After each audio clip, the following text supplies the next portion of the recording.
In the autumn of 1944, America's newest air weapon, the powerful Super Fortress, was used with great effect in raids over Japan.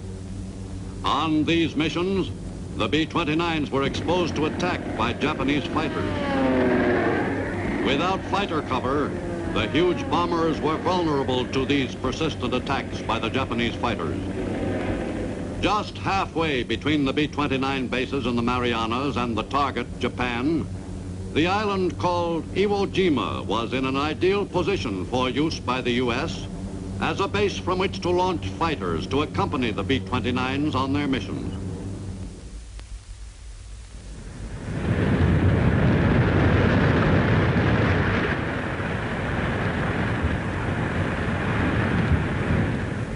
In late 1944, the U.S. High Command decided that Iwo Jima must be seized, and preparations were made for the assault against that island fortress.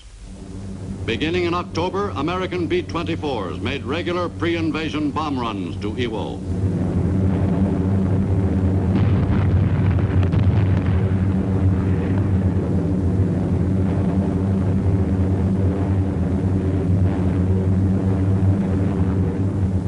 The U.S. 7th Air Force bombed Iwo Jima almost daily for 72 days in late 1944 and early 45.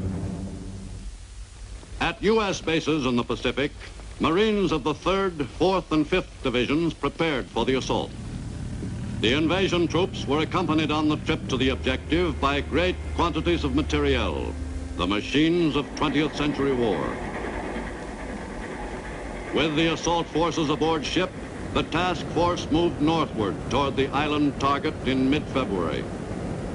In waters so close to the enemy's homeland, it was no longer possible to capitalize on the element of surprise. The Marines who were to make the assault were briefed on the enemy and his defenses. No punches were pulled.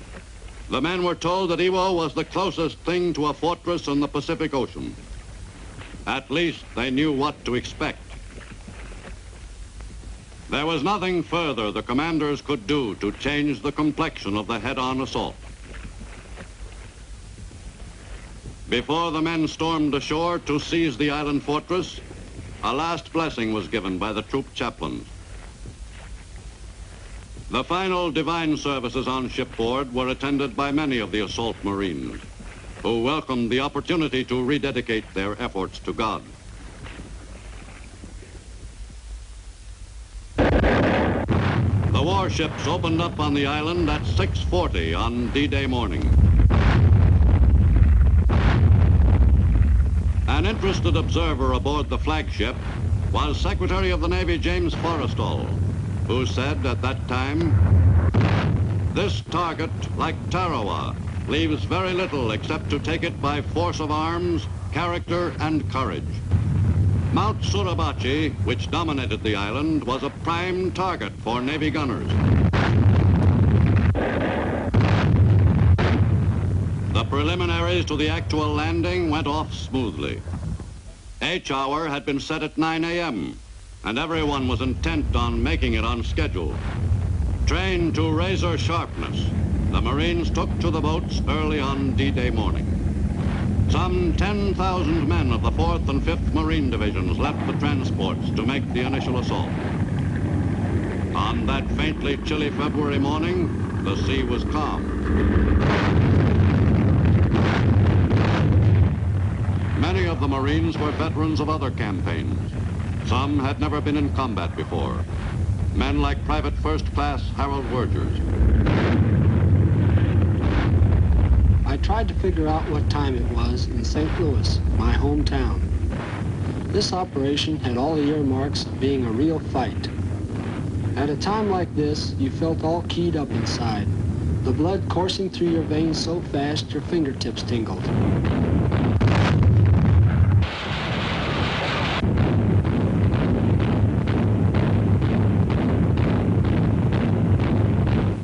You wanted to get ashore quick and start getting some of those guys who were firing at our ships and scoring a hit every now and then.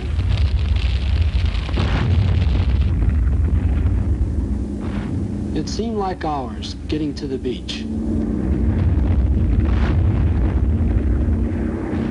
began to get rougher, but my outfit, the 1st Battalion, 28th Marine Regiment, made it okay.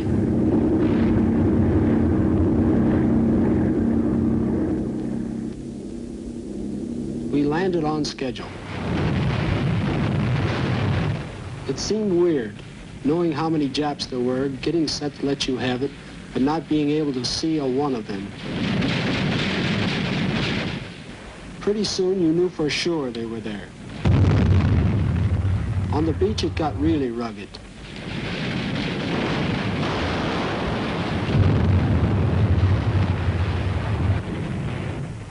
I never expected it to be this rough. Some companies were cut down to half strength that first morning, half their men knocked out.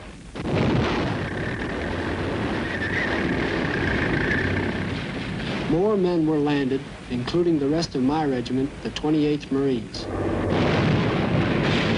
We had to hang on to that beachhead, whatever happened.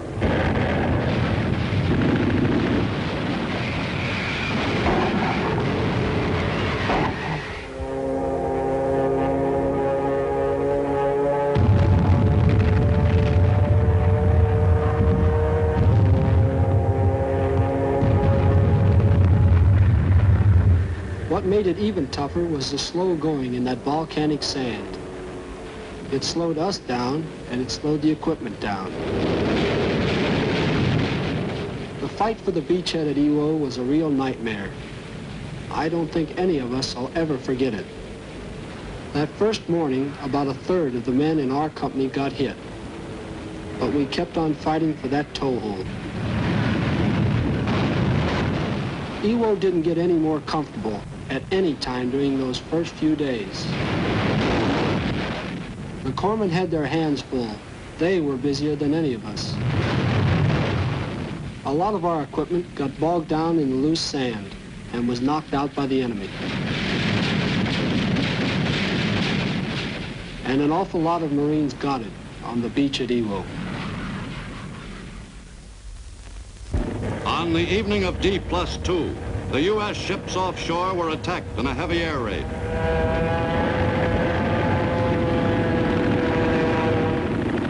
The gunners scored hits on some of the Japanese suicide planes. In the furious 3-hour-long battle, the U.S. lost one carrier and had another damaged. 15 of the kamikazes were knocked down.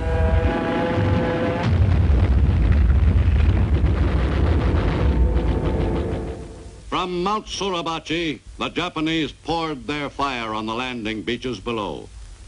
No spot on the U.S. beachhead was protected from enemy fire as long as the Japanese held Suribachi.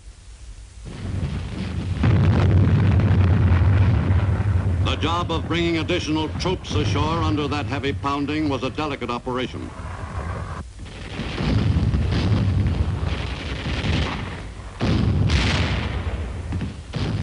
And just as important as the added manpower was the materiel, which was so necessary in the drive to reduce the enemy's fortress. It became obvious on the first day that Suribachi would have to be taken as quickly as possible.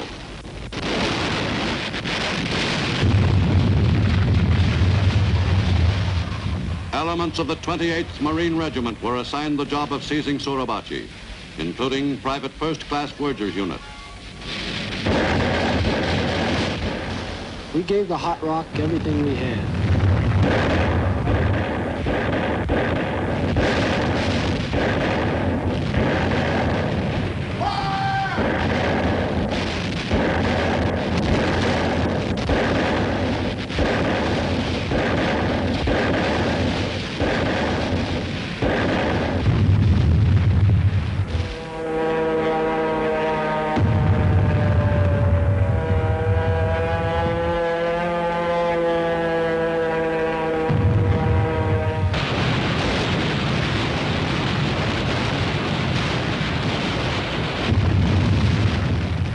After that opening, you'd have thought we could have walked right up the side of the mountain. We gained a little ground, but the enemy kept letting us have it. We picked up a few yards here and there, but we had a long way to go. so many men got hit, there weren't enough Navy corpsmen to go around, and they took heavy casualties too.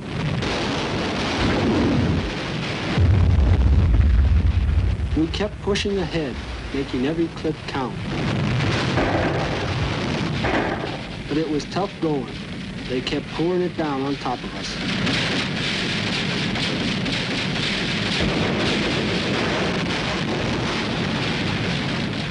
It seemed like weeks just fighting for the land around the base of the rock.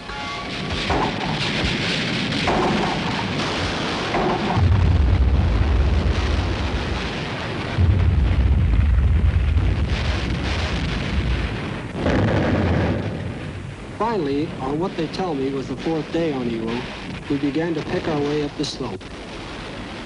On the way up, we ran into some Japs, but they didn't give us too much trouble. This was no place for anybody with a weak stomach.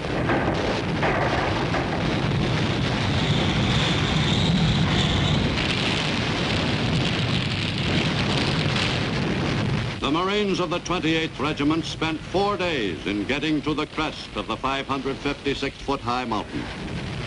Once again, the Marine spirit had been a prime factor in the capture of this difficult objective against great odds.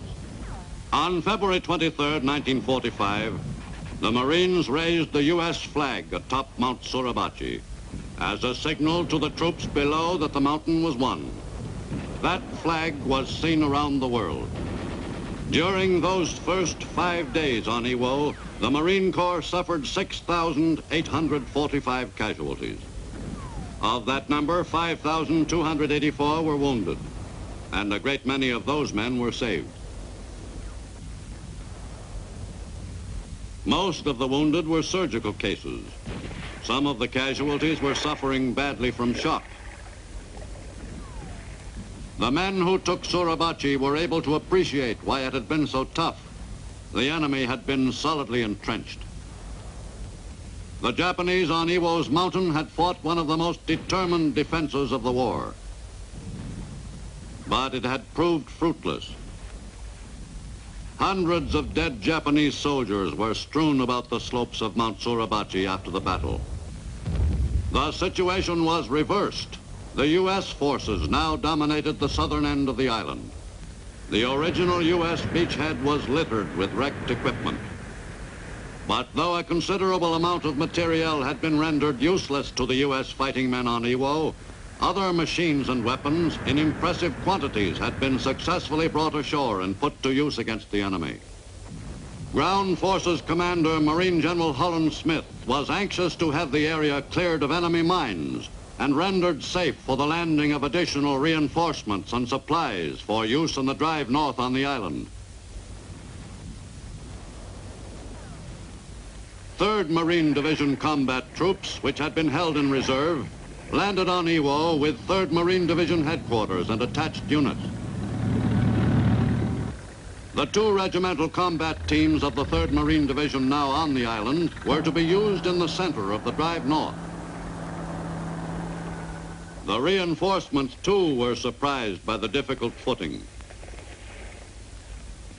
In the loose volcanic sand, vehicles designed for use on any terrain bogged down hopelessly. On Iwo, metal mats were essential for the movement of many vehicles inland from the beaches. The invading Marines had not expected to have so much trouble with Iwo's soil, but they overcame the problem in short order nevertheless. Before the concerted attack against the enemy for the northern section of the island, some Marines attended religious services only a short distance from enemy positions to the north. One of the Marines' most pressing supply problems was the lack of water on the island. After the southern end of the island had been secured, the Marines installed distillation units, which converted the seawater and signaled the end of limited water rationing, which had prevailed since the morning of D-Day. With Suribachi and the southern end of Iwo won, the U.S. forces girded themselves for the conquest of the northern section of the island. The 3 Marine divisions which would fight that campaign were well prepared. Some of the men who had battled the enemy on Mount Suribachi took a few moments off to clean up before going back into action. U.S. forces controlled the southern end of the island, but still had to seize the broader northern section. General Holland Smith and his staff were faced with the problem of taking that territory from a well-disciplined enemy force of considerable size. The Marines' campaign against the enemy on the northern part of the island, which had been begun on the 2nd day, picked up momentum after Suribachi had been taken, and all the Marine units on the island could be concentrated on the final sweep to the north. That drive called for the perfect coordination of the troops of the 3 Marine divisions, working smoothly together under difficult conditions. The success of the Marine drive to the northern tip of Iwo depended in large measure on the performance in action of U.S. tanks. Some 150 Shermans were employed on Iwo to pace the advance of Marine ground forces in the drive north. This phase of the battle for Iwo was much tougher than the fight for Suribachi. For a solid week, 4th Division Marines fought for a series of ridges surrounding Hill 382, less formally known as the Meat Grinder. And for a week, they were driven back. Then the drive northward on the right flank continued.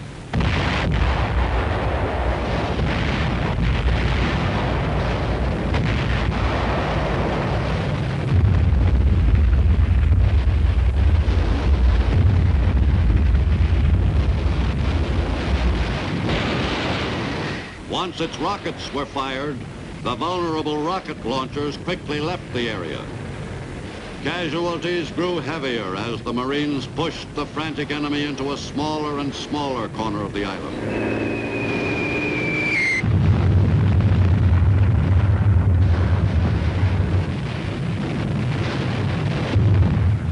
In some areas, the territory had to be taken ridge by ridge.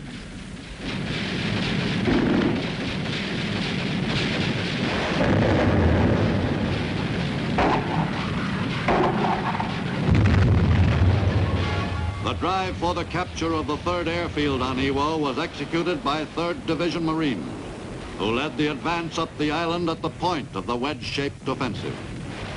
In crashing through the enemy's strong defensive line, the men of the 3rd Division took quite a beating.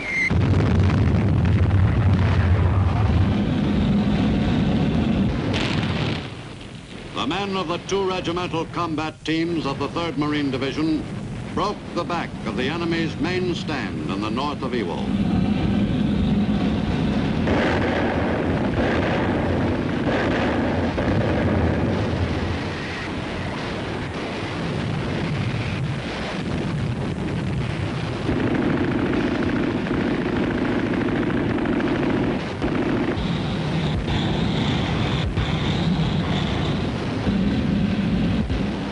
The enemy force on the island was rapidly being whittled down. But even though the main defense belt had been penetrated, the wary Marines still had some territory to seize from the stubbornly resisting enemy.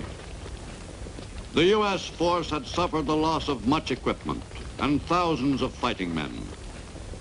But Iwo Jima, only 750 miles from Tokyo, was almost entirely in American possession. No longer would enemy planes take off from Iwo's strips on missions against U.S. forces in the heart of Japan's inner defense zone. The campaign on Iwo Jima had several noteworthy aspects from a medical standpoint. One was the employment of whole blood and plasma on a scale never before attempted, with gratifying results. It had been estimated that casualties would total 31% of the entire force. Actually, casualties amounted to almost 33% of U.S. manpower participating in the operation on the island. The Navy operated an evacuation hospital, which began functioning on the island on the 9th day of the battle. All the necessary facilities were available to Navy doctors and corpsmen, working only a mile or two from the front. With the opening of several evacuation hospitals on Iwo, it was possible for all initial surgery to be performed on the island itself. The most difficult cases were operated on as quickly as possible, often less than an hour after the wound had been sustained, and the lives of thousands of fighting men were saved. Starting on the 13th day of the battle for Iwo, many of the casualties were evacuated by air. At certain times, this method provided the only means of evacuation from the island because of unfavorable sea conditions or lack of facilities afloat.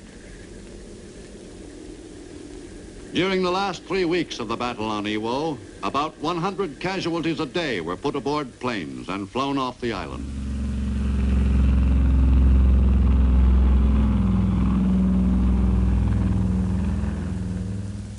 By March 16th, the Marines had won all of Iwo, except for a small area near the northern tip of the island.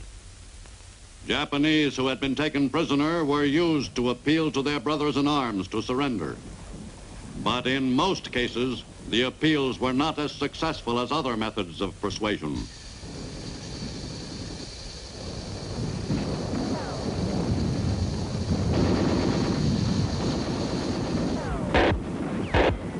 Some prisoners were taken on Iwo, but they represented only a handful of the 22,000 troops who had fought the carefully executed defense of the island.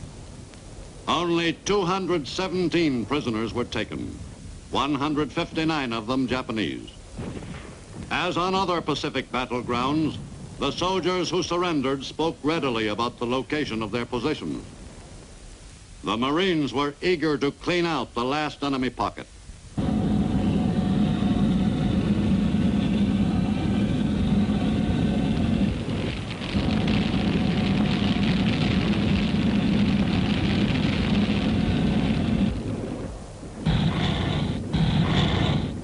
The Marines who were engaged in seizing the last enemy area had been fighting on Iwo for almost 4 weeks. It was slow, exacting work.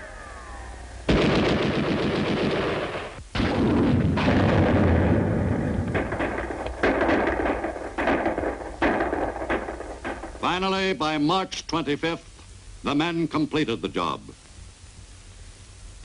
In the battle for the last pocket, some of the enemy soldiers had held out until the very end. In Iwo Jima, the enemy lost one of its most vital defensive bastions. After 36 days of the most bitter fighting American forces had ever known, the U.S. had all of Iwo. For that 8-square-mile heap of volcanic ash jutting out of the Pacific, the U.S. had paid an exorbitant price. The lives of 5,563 Marines and 982 sailors. In addition to the dead, the casualty figure showed some 19,000 men wounded in the battle for Iwo Jima. Tons of shell cases gave evidence of the important role played by artillery in the 5-week-long campaign. U.S. forces in the Pacific had decided that Iwo must be taken at any cost, and they had thrown themselves into the struggle with all the power available.